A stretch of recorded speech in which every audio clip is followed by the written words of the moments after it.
Villains in fiction, okay? It's been a very long time since I made a video like this. By a long time, I mean like exactly 1 month ago. Okay, yes, 1 month ago, I made part 1 or volume 1 of this video series, and I just completely forgot about it and said that if this video got support, I would make a part 2. I just forgot it existed. And then I looked back into my videos I made a while back, and I got 85,000 views, which for a growing YouTube channel like moi, that's a lot.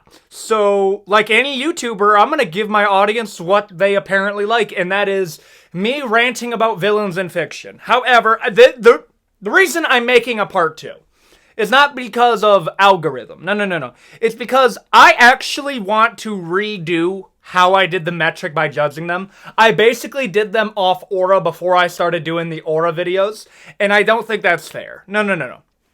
We're ranking these by how evil they are, okay? And I understand that can be pretty subjective, but there's some people that I'm going to be talking about that are just literally the devil, and then there's some where I'm kind of like, am I the bad guy? Like, that's the metric that I'm going to go by here. However, for each person on this list, I'm probably going to have a little rant about them because I also just want to rant about how cool or stupid I think some of these villains are, okay? If you want to support the channel further, please consider like, comment, and subscribe. I'm trying to get to 100,000 subscribers by the release of GTA 6, preferably by my B-Day, which is in July. I understand that's in the summer, but actually, we're on track to get 100,000 by March, and I'm not going to hold my breath for that. I'm going to say July. I think we're going to get it before GTA 6 release, though, but that's only possible with you guys, and I got a lot of new stuff coming to this channel within the next couple of weeks that I'm trying to work out on the offside, so be subscribed, check out the community page, go to the Discord, it's all free. I don't have merch, I don't have memberships to sell you, which I definitely should, by the way. I would make a lot of money, but at the end of the day, all this channel is just me ranting about things that I find interesting. It is your channel, I'm just the host of it. And with all that out of the way, let's get into fictional villains. Sauron. We're getting straight into it because a lot of you guys were not happy that Sauron was not in part 1. And the reason I didn't do it because I covered him in the video game villains. But looking back on it, it's kind of effed up that I covered one of the most iconic villains in the entirety of fiction. Based off Shadow of Mordor. That's early Ethan. That's early Ethan on everything. I don't make those mistakes now. Nah, I'm still making mistakes, Doug. Sauron. If we're going off the books, now he's going up there with the greatest of all time. My biggest complaint with Sauron is if you really boil it down, are we past the first minute? Okay, yeah, I can say it now. Sauron didn't do fucking shit, dude. He did nothing. What did he do? Like, what? I am the Eye. Like, okay, cool, bro. Okay, real talk. He did a lot during the first stage of the elves. Like, he came basically as like, let me tell you something. Tolkien created one of the greatest mythologies in the entirety of fiction and literally wrote the book on how to make, like, fantasy worlds that a ton of other people use afterwards. So, bro gets credit for doing it first, okay? But I swear, Lord of the Rings has some absolutely wacky lore that sounds like it came from a FromSoft game. What do you mean the entirety of reality was sang into existence by basically, like, the gods of existence? And that the devil of your religion is a guy named Melkor, and the bad thing that he did was basically start beatboxing in the middle of the song, and then created the idea of evil, and that where Sauron can survive throughout the rings, Melkor survives if evil exists, and he's technically not dead. What do you mean the elves don't actually get an afterlife? That's why the elves kind of stick to their own, and they don't interbreed with other people, because that kind of, like, damns them to an existence of never having a heaven. And that's why at the end of the Lord of the Rings books and movies, they go over to the seas to kind of just camp out in this one area where they wait for the return of Melkor, which is essentially the devil, so they can get an afterlife and the Big Bang happens again. Like, what do you mean? The point I'm trying to make here is Lord of the Rings lore is fucking wild. Also, God shows up in the books of Lord of the Rings. Like, people think he's God because he sews up, puts on the ring, and it's like, oh yeah, that's kind of dope, here you go. And then everybody's like, how did you do that? What do you mean? It's just a ring. This was made by the Antichrist. to break the will. Brother, we got a literal angel right over there in Gandalf. He doesn't want to touch it because it would corrupt him and turn him into Sauron. What do you mean you can touch it? Like, no joke, that's a whole thing that just happens. And that never gets talked about again. Never shows up in the movie. Why doesn't it show up in the movie? Oh, because they didn't want to touch on the idea of God existing in the Lord of the Rings universe. What? Okay, also, Sauron, for a dude that barely does anything, bro has aura. Like, I'm sorry, the armor that he has, oh, it's great, bro. The spikes, you got the rings that he made for the people, turning them over to the dark side. You had a lot of shit that he did in the first stage. Celebrimbor basically killed him and then crucified him and then used him as a war banner. At peak disrespect, dude. And then gets vanquished by, like, the armies of men and elves when they came together, and then the ring corrupted people, and then we started the process all over. It wasn't until Frodo threw it in the Mount Doom, and then he died, but not really. Sauron's technically not dead. He just got reduced to a shadow. So, yeah, there's a lot. In terms of evil, like, is he the devil? Not quite the devil, but he is evil. Like, name one cool thing that he did. Promote equal rights among the orcs? Fuck no, bro. He went to the orcs and used them as basically like his war slaves. Like, not even that. Like, don't get me wrong. What happens to the orcs and the Uruks after the Lord of the Rings is pretty fucked up.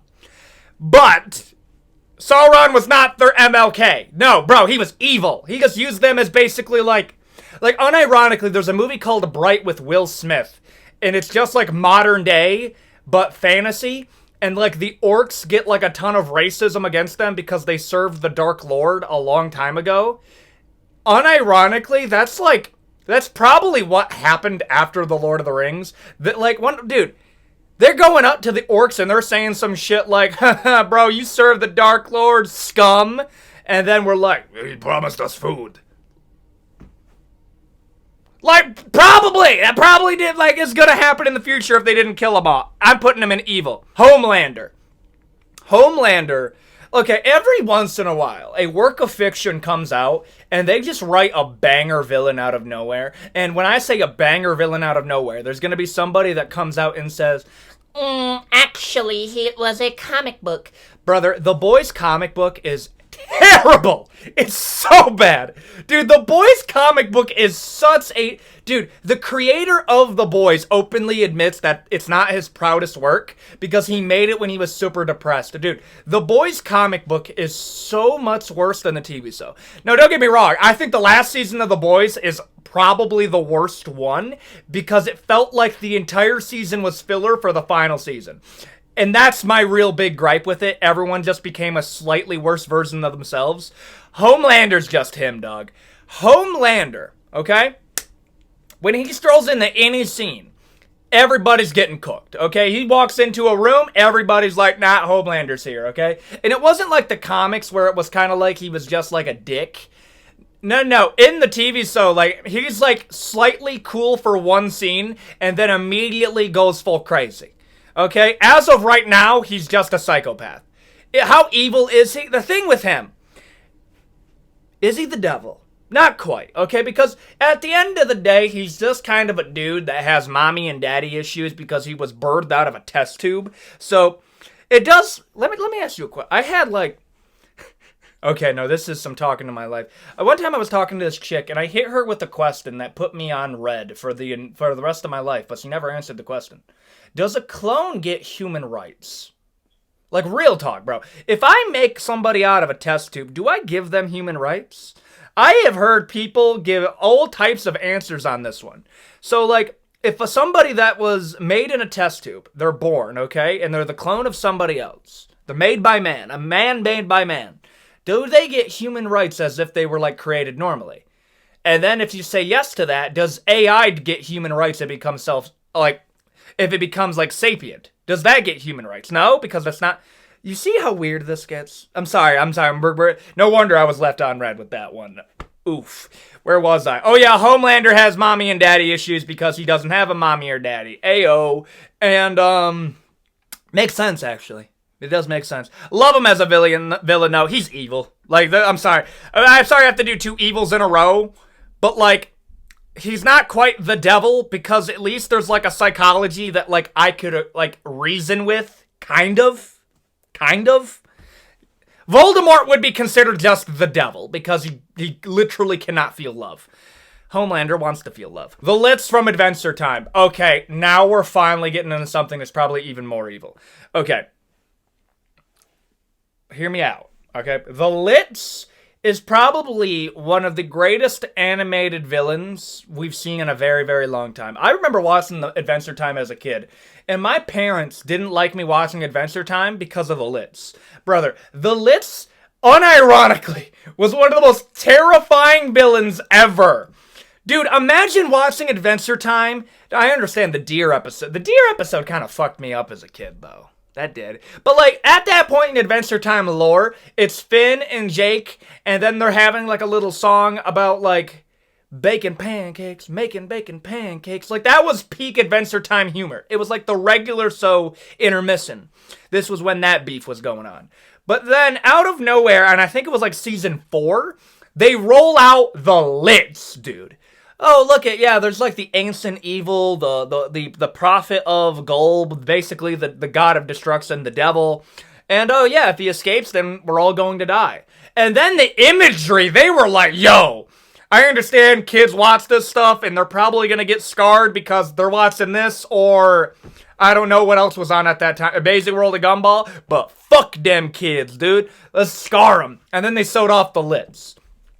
Okay, one of my favorite moments from the entirety of the, like, Adventure Time, like, series was when I think they were in, like, the Ever jail, like, the space jail, when they were trying to meet Finn's dad, and then the Lich gets blown up and he becomes a skeleton, and then he has, like, this whole speech, I shit you not, is one of the coolest speeches I've ever heard, where it goes along the lines of, like, you are strong, child, but I am beyond strength. Was one of the coolest lines I've heard said by a villain. I know it's simple, but the fact that that's the Lits, really, like, in everything that he's done, he's literally killed everybody in the universe before, and then we had to plot that away. He's the devil. Like, come on, he is. Like, he's more evil than both of them. Sauron just wants to dominate all of life for Melkor. The Lich just wants to kill everybody because he has beef with existence. The Flood from Halo. Listen, I was debating whether to put the Flood on here, and this is actually a callback to one of my earliest videos I've ever made. This, like, to bring this back, okay, this was one of my first 8 videos ever made, and it was going over zombies in video games, okay? And I talked about the Flood. I unironically think the Flood is one of the greatest zombies designs ideas in the entirety of fiction. It is so good. Okay. Let me tell you something. I covered an analog horror a long time ago. I think it was called Midwest Angelica, where imagine there was, like, deep in the outer space, there is a biological planetary sized life form, kind of like a Brethren moon from Dead Space, and it's sending over thoughts to, like, a planet, and it's telling them to worship the coming of an angel, and then that angel is actually a planet-sized, like, Lovecraftian deity that is the Flood. That is the best way to describe the Flood. The Flood is actually one entity, a hive mind. And I think a hive mind is one of the scariest things that we just are like, oh yeah, hive minds exist. What do you mean there are cases where an entire group of animals share one collective consciousness? What do you mean that just is a thing? That's terrifying, dude. The closest thing we have to that is the internet. And we're just like, oh yeah, that exists. But that's not even that yet. The Flood. Imagine a biological Lovecraftian deity that is trying its best to assimilate all biomass, and it can create new life forms, learn technology, learn weapons, make that into something that can be used against its enemies to assimilate more biomass. Brother, if it takes over a planet that figured out space travel, it can use that to figure out space travel and send itself to other planets and figure out their technology. That is probably one of the scariest things I've ever heard. Like, to give you a quick Halo lore dump really quick, the Flood was so dangerous that a group of people called the Forerunners created the Halo rings to effectively control, sift, delete the entirety of the fucking galaxy to kill off biomass. Not to kill the Flood, but to starve out the Flood so they eventually would die. And then a million years later, they were going to reboot life, but they didn't actually kill all of the Flood because they kept some of it around so we could fight it off later. So they fucked up again because they couldn't beat it. Dude, Halo has amazing lore. I'm recently playing through the entirety of the Halo franchise. Maybe I can do that for a stream. Oh yes, maybe I do streaming, but like YouTube streaming, I don't want to do any Twitch stuff. Halo stream might actually be kind of lit. Let's go through the story of that. The Flood, is the Flood evil? Here's the difficult part about the Flood. This is where it becomes scary. It doesn't think it's evil. It's not doing this because it's evil. It's doing this because it is. Like, it doesn't view what, like, it's only doing this because it believes it's part of the natural cycle. And that's scary. That's probably scarier. The Lich is doing evil shit because he believes he's, like, doing it for a god. The Flood, like, I don't know where I would rank it. Is it evil? I don't know about evil. It literally doesn't feel shit. I'm gonna put it in the mid. It's bad. It's not technically evil by the definition. No, it just does what it has to do. Okay, like, Warhammer has a pretty tough quote about, like, the Tyranids are effectively the Flood. The Flood kind of ripped off the Tyranid. What came first, the Tyranids or the Flood? The Tyranids are essentially the same thing, like a galaxy-wide biomass hive mind. And, like, Warhammer had, like, a quote about it where they were like, they are worse than any enemy we ever fought because they do stuff without purpose. They don't view us as an enemy. They view us as food. And that is the most evil thing the Imperium has ever faced. An entity that does not view us as an enemy, but views us as a resource. That's terrifying, dude. Bad. Joker. Just Joker in general, okay? Like, I didn't know what Joker to do, but unironically, I would say, like, the Arkham series of the Joker and, like, some of the comics. I'm gonna say some of the comics because when you get into the comics, you find out there's, like, 3 Jokers, and then we're getting weirdly, like, you understand how crazy this gets, and it just gives me a headache, honestly. But when we're getting to, like, Arkham Batman Joker, I would put him top, like, of all time, okay? How weird is it that Mark Hamill, the fucking guy who played Luke Skywalker, is actually, I would argue, he is more recognized as the voice of the Joker than he is Luke Skywalker. He has spent more time playing the Joker than he actually has in Star Wars. I want you to think about that, bro. You're Mark Hamill.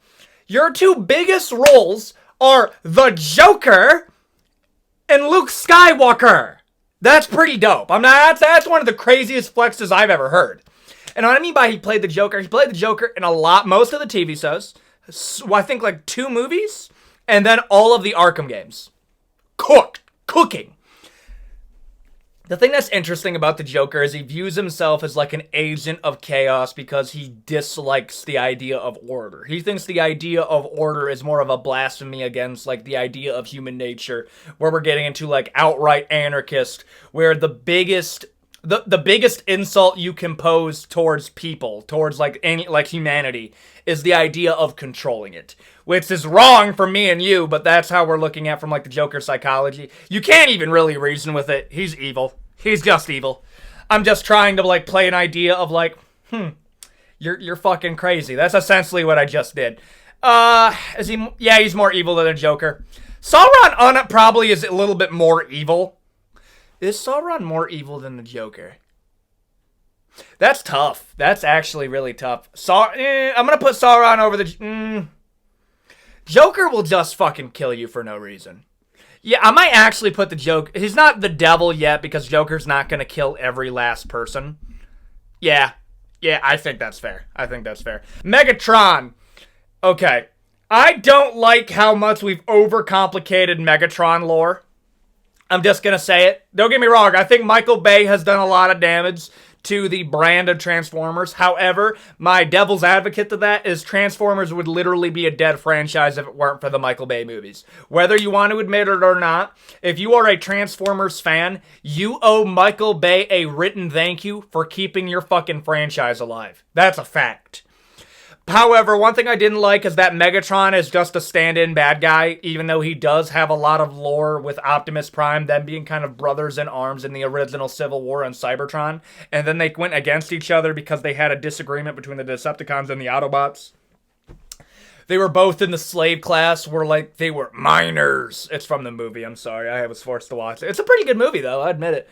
And then, they rebelled against the ruling class at the time, and then they just had a disagreement of what should take its place.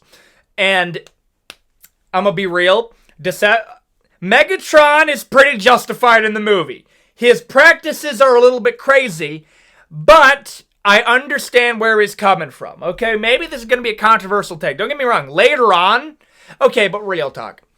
I would like to think that if, say, I'm Optimus Prime. No, say I'm just an average Transformer. My planet blows up.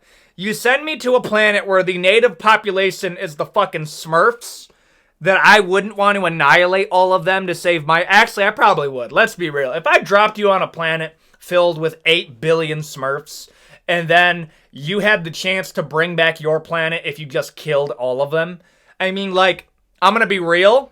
I might do something really, really, really bad. But, is it justified? That's the real question. I'm gonna put Megatron in justified. He has a doctrine that you can reason with. Yeah, if you're a human, probably not. But, I understand why he's doing what he's doing. Frankly. Kylo Ren. I already covered Darth Vader and Emperor Palpatine, which are basically just the big bads of the entirety of the Star Wars universe. Now let's talk about Kylo Ren. Also, this is my way of ranting about the sequel trilogy. Don't get me wrong, we are eventually going to do a video ranking every single Star Wars project, but that takes a long time because I have to rewatch a lot of stuff. But we'll do it eventually if you guys want it. I want to talk about Kylo Ren. Kylo Ren. Okay, I'm trying not to go crazy on this one, but I'm just gonna say it. Kylo Ren is a bitch. Oh my gosh, you are pathetic. Ugh! Okay, do you know what ruined the entirety of the sequel? Okay, let me tell you about the sequel trilogy really quick. Force Awakens is a good movie. It has one to two problems. Number one, Force Awakens is a great starting off point. And then you had The Last Jedi, which is the worst Star Wars movie ever made. I don't think you could make a worse one. I hate that movie so much. Because it kills the entirety of the sequel trilogy. You could fix the sequel trilogy if you just got rid of The Last Jedi. The sequel trilogy has one problem. And you know what that problem is?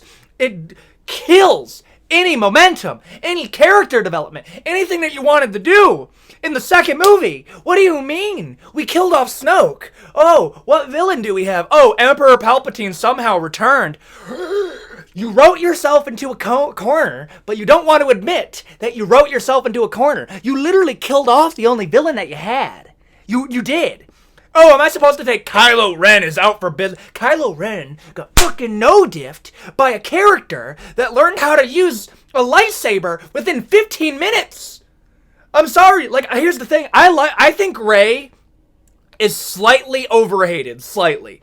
Because we didn't get enough scenes of her, and she just does some stupid stuff in, the later parts of the movie. I would argue Last Jedi did more to hurt Rey's character than anything. Okay, I'm calming down now. But you guys watch for the rants, and I'm containing myself because I love Star Wars, but I hate the sequel trilogy.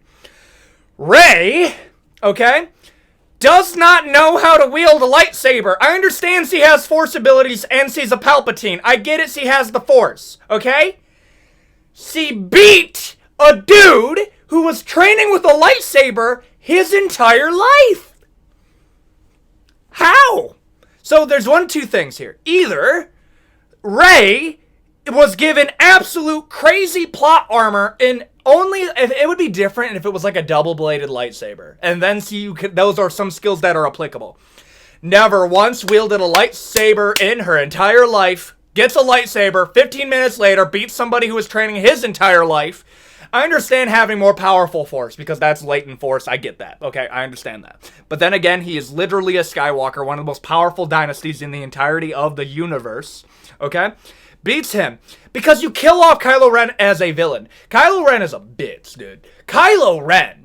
Oh my god, I can't even take him seriously. Dude, by the time Kylo Ren sews up in like the third movie and he has his one badass scene where he beats up the local natives, I'm like, bro got no diff. No, I was literally in my head saying overrated. Dude, what did he do?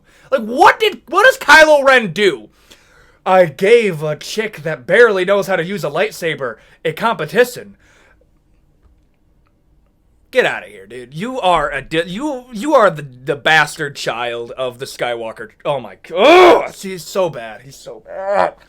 Okay, do you know where I thought we were gonna go and I would have been infinitely happier? And I thought Force Awakens. I keep Force Awakens. The second one was gonna be Ben Solo coming to the bright side, and it was gonna be Rey turning to the dark side. And by the final movie, Rey is evil and she duels Ben Solo with Finn, which Finn was trying to be a love interest of Rey. You could have done something with that, because I also think Finn was completely wasted in the sequel trilogy and does fucking nothing, which is so stupid, by the way.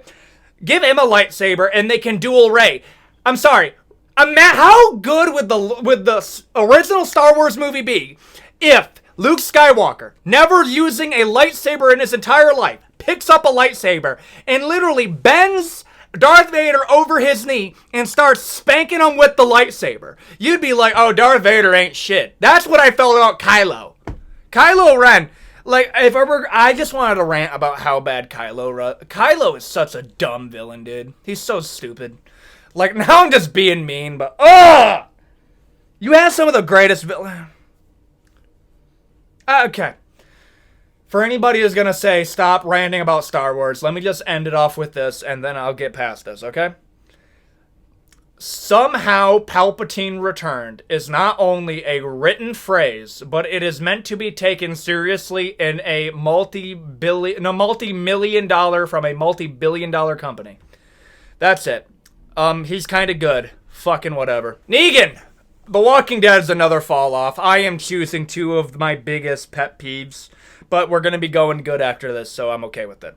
Neagen is probably the best villain in The Walking Dead, unironically. It's between him and the governor, but I'm going to be real with you. The governor was more kind of like, oh, brother, ew, you got your kid died. Okay. That's not going to get taken out of context. Okay, but like, that's how I felt about the governor. It was like, that was it? Like, that's your tragedy? Get in the fucking line, bud. I lost my eye. Cool. What else do you got? Like, he never hit me with that. Oh, he's a villain. He never hit me with that. Negan, say what you want about The Walking Dead. I would argue the introduction of Jeffrey Dean Morgan's Negan is probably the most effective introduction of a villain in TV history. Yes. Dude. Your character sews up, you automatically kill one of the most loved characters in the entirety of the series, that being Glenn, and then you kill Abraham. Okay? Bash his face in with a barbed wire bat. I'm thinking about filling up this wall, okay? I'm gonna put Luke Skywalker's lightsaber.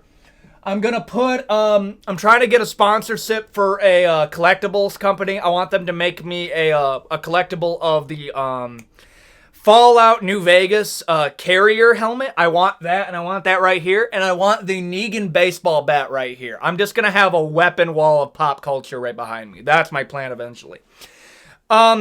This kills Glenn.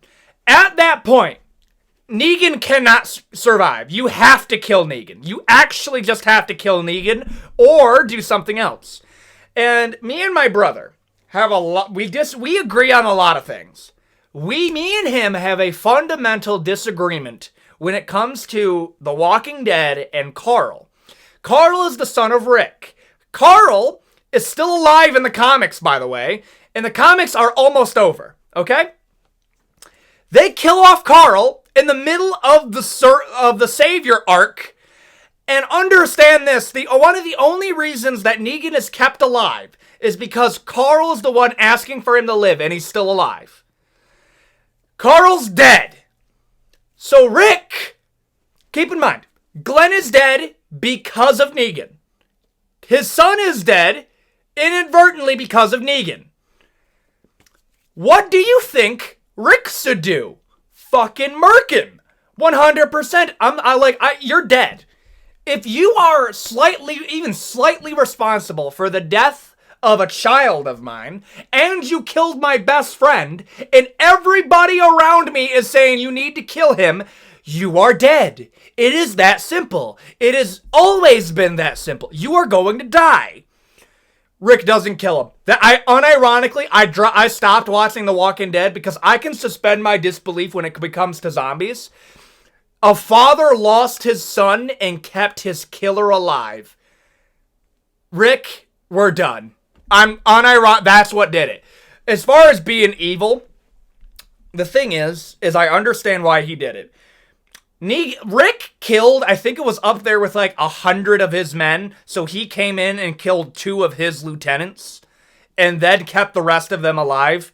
From Negan's point of view, bro, is justified. Is he a dick? 100%. He is he's the top of justified about to be in bad. I just can't put him by the flood. I just can't put him by the flood, dude. He's almost to bad. Almost bad. Anton Suger from No Country for Old Men. I probably effed up his last name because it still messed with me. I just watched No Country for Old Men for the first time last night. What a great movie. I don't know why I never watched it. I've read Blood Meridian, The Road by Cormac McCarthy. He also made No Country for Old Men, and I finally watched the movie. Bro, it writes villains he wrote the Judds from Blood Meridian and then turned around and then wrote the Anton. Anton is the guy that flips a coin, and if wherever it goes, you die or not. But before you say he's Two-Face, no, he's just a fucking psychopath. However, the thing that I love about Anton is that there is a morals that are put in place, but you just don't agree with them. I think he is very similar to the Judds from Blood Meridian in how he views the world, but a few differences here. I think Cormac McCarthy has some of the best writing when it comes to psychopaths, probably in fiction. The Judge from Blood Meridian kills people because he believes war is the ultimate expression of man. He believes that man will naturally worship gods, okay? But these gods can be anything from money, can be love, motivation, ambition. But he believes the God of gods is death. The God of gods is war. There is no other holy act. There is no act more holy than waging war on another man, because you are imposing your will on another being, effectively becoming their god. Cormac McCarthy writes some fire lines, dude. That whole monologue is crazy. The Judge also says, anything that exists on this planet without my knowledge does so without my consent. Crazy line. Okay, and the reason I'm talking about the Judds is because we get a lot more time with the Judds in Blood Meridian than we do with Anton in No Country for Old Men. So, okay, when we go to Anton, I believe, and we're skipping ahead, okay? Anton is a psychopath, goes in, kills, does not feel anything. People that don't need to die, he goes out of his way to do it. And he likes to hear their stories. My 2 favorite scenes in the entirety of the entire movie is the coin flip. But it's the coin flip at the gas station and the coin flip at the end of the movie. This is spoilers, but the movie's been out since 2006, and Josh Brolin literally talks about it on the JRE, so I'm sorry you've already listened to it. Anton goes up to the gas station owner and basically asks his life story. Do you own this gas station? No, I married into it. Okay. Let's flip a coin. What's the most you ever lost on a coin toss? What do you mean by that? No, what's the most you've ever lost on a coin toss? I don't remember. Okay. Heads or tails, call it. It's like, I don't know what we're betting. We're betting everything. It's like, okay, what do I stand to gain? Everything. What do I stand to lose? Everything. And then he calls it, and then he gets it right. If he were to have lost that, he would have just died. He would have came up there and killed him. Okay? Anton does not view himself responsible for killing people. He is nothing but an exactor of fate. And how you know this is by the end of it. This is my favorite scene. That's my second favorite. He goes up to what would be like Moss, his wife, and he gives her the same option. It's just like, he tells him, you don't have a reason to kill me. And it's just like, I do not. Then why are you here? I am here because your husband sacrificed you to save himself. That is what your husband did. And then she says, you don't have to do this. And he says, why does everybody say that? Why does everyone say I don't have to do this? And that's interesting because the way that you can take that is like, oh, like, she's pleading for her life, but he views that as like a plea of like, I'm not going to listen to it. He views that as, why are you telling me I don't have to do this? I'm not the one killing you. I am the enactor of fate. I am merely bringing death. I am not the one killing you. Which is such a scary way of looking at things. And where we're getting into, like, my favorite part of this is he tells her to flip the coin. Okay? And it's like, this is the best deal I can do for you. Call it. Flips the coin. Stops it. Call it. And she says, I'm not going to call it. And then he looks at her, like, confused. Call it. I'm not going to call it. And then she says something. The coin doesn't decide anything. You're the one that decides it. You are the one that came over here to kill me. And then he says, I came here the same way the coin did. The reason I fucking love that line is because that tells you all you need to know about the moral framework of Anton. Anton views himself as nothing more than the harbinger of death. I'm not the one killing you. I am merely the one that death uses as his tool. If you are the one that was supposed to live, then you should be able to accept the coin toss. Call heads or tails. If you get it wrong, then death wanted you to die. If you get it right, then I guess I was wrong, and you get to survive. You don't actually see what she gets. I think she died because Cormac McCarthy does not write good books. Not a good book, good endings. Great books, bad endings. And then he ended up surviving the entire thing. And to tie this back to Blood Meridian, I know, I'm sorry this is going on for too long, but I still have to make a dedicated video for this. Blood Meridian ends in a very similar note, where the judge meets up with the boy, and the boy is like the man now. And the man is basically Clint Eastwood in every single cowboy movie, and they have a conversation. And the judge basically tells him, would you want to dance? And then the man's like, no, I don't want to dance. Why would I want to dance with you? It's just like, listen. Every man has to dance. Not with me, maybe a fine girl, maybe by himself. A man does not go through life without dancing. A man of inaction does not deserve to live. A man of action, whether it's good or bad, is the champion of his own destiny. And then you hear this and you're like, what do you mean by this? And then the man leaves the dance floor, and then the judge kills him. What the judge is trying to say here is that I am allowed to do evil things because good men like you refuse to do anything. The dance is meant to represent action. The dance floor is meant to represent life. Good men in action are doing worse than bad men with action. You have the ability to stop me, but you choose to not do it because you don't want to dance. And that is going to lead to not just your death, but I am going... And his last line is, I am going to live forever. And that's meant to see nobody is going to stop me. So people like me get to live forever. Cormac McCarthy, peak! I love how he writes villains. The devil. He's evil. Like, okay, well, maybe not. He goes up there with the Joker. He's Joker level of evil. Joker level of evil. Davy Jones, now into something a little bit more lighthearted. I'm sorry, boys. Davy Jones from the Pirates of the Caribbean. I would say the Pirates of the Caribbean trilogy, okay, is probably one of the most underrated in the entirety of fiction, okay? This movie came out during us growing up. The Pirates of the Caribbean... Burp, damn. Ugh. Where was I? Oh, yeah. Davy Jones, when we're talking about, like, Pirates of the Caribbean. Bro, I love these movies, man. Is he evil? I don't know. I think he's up there in terms of evilness, but like if you really understand it, bro was gonna die anyways.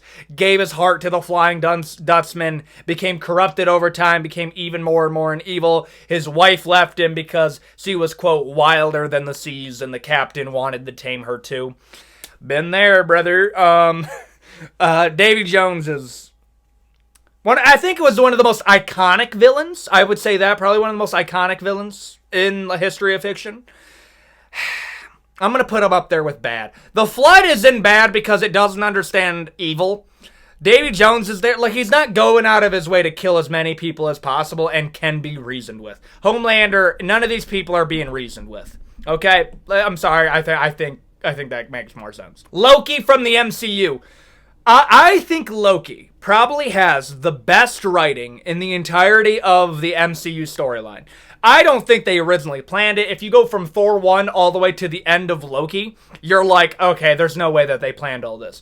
Because from him being the spurned son of Odin, to being the Loki, the god of time, and being the man who makes all of these mistakes with his family, causing the death of everyone there, to, by the end of the series, he is the one that is maintaining the timeline and, like, righting a lot of these mistakes at the sacrifice of him so his friends do not die. The ultimate act of selflessness. I think that's some of the best character development ever. Okay? I think the MCU is in shambles. I do. I don't think they're ever going to get to the point where they were with, like, Endgame. Because I ended with Infinity War, but Loki was probably the best TV series to come out of it. Yeah. Because it built upon the character of Loki. I think Loki's the most well-written villain in the entirety of the Marvel Universe. Not counting the comics, of course. He's better than Thanos. I really do. He's good. He's good, kinda. I think that's fair. I actually added this tier just for him. I was just roasting Kylo Ren for a little bit too long. Silco from Arcane. I also just want to rant about Arcane really quick. If you haven't seen it, Arcane is probably top 3 greatest animated series of all time.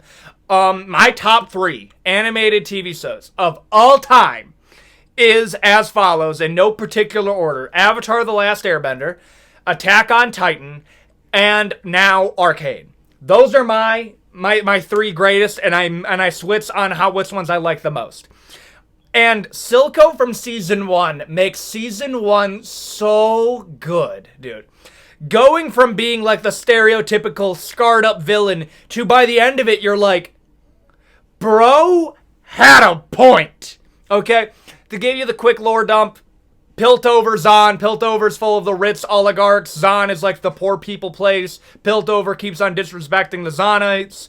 Silco and his buddy Invander were trying to lead a resistance against Piltover. It ended really bad, leading to the death of a very important woman in Silco's and Vander's life, orphaning V and Powder. You don't even know this until the 2nd season, which is crazy. And then Silco becomes bitter, where Vander, having children, is like, I'm just going to make it good for these kids, and the kids are going to be my legacy that changed the world. There is nothing more undoing than having daughters, which becomes like the storyline for this season. And then, bada bing, bada boom, Vander dies, V gets taken away, leaving Powder orphaned. Silco adopts Powder, and he goes from, like, his storyline being the, like, crime boss that has turned Zahn into basically like Chicago or Gotham, to he gets everything that he ever wanted. They give him the ability to make his nation of Zahn equal to Piltover. But he doesn't take it because it would mean that he would have to sacrifice his daughter, that being Powder/Jinx at the time. I love Arcane. I think the writing of Silco is probably some of the best. And there's a scene in Season 2 that legitimately got me bawling like a baby. And it is the Remember Me scene. Because it puts everything in perspective. Silco brought in Powder not because he just adopted this random kid. But he knew Jinx's mother. And that dude, oh my gosh, that hit me like a truck. I love Arcane. He's justified. Is he good? Kinda. No, he crosses that line into he's justified. It was like Megatron and Neagen, but more well-written, but he's almost good. So yeah, I think that's a good placement. And there you go. That is the Villains in Fiction tier list, okay? This video definitely got out of my hand, but I am healthy now because I was sick for the past few days. So this is me getting my energy back. Thank you guys for being patient with me. Thank you guys for continuing to support these videos. Honestly, that's really all I can say. I'm just a dude in his upstairs middle room that rants about random stuff that he finds interesting, and you guys are finding this entertaining. People say that I'm goated background noise, and in all honesty, bro, that makes me feel so good. Like, that warms my heart, dude. It's fun making these videos. I feel blessed to do what I'm able to do, and that's only because of you guys. I know I like go like super grateful at the end of these videos, but like by the end of the videos I always get like sentimental and like I'm actually doing this for like, and I can support myself with this. That's what gets crazy for me. Okay, and I know this isn't possible without the support of you guys, and it feels weird to keep asking for support, but like I do got further stuff planned for you guys. I don't have any memberships. I don't have any merch to sell you guys. So subscribing to the channel does do a lot to help us out. And if we could, let's get to 100,000 subscribers by before the release of GTA 6. I would love it in July of next year because that's when my birthday is. And if we can do that, that would mean the most to me. And with all that out of the way, I will see you all in the next video. And I hope you have a great day. Adios, guys.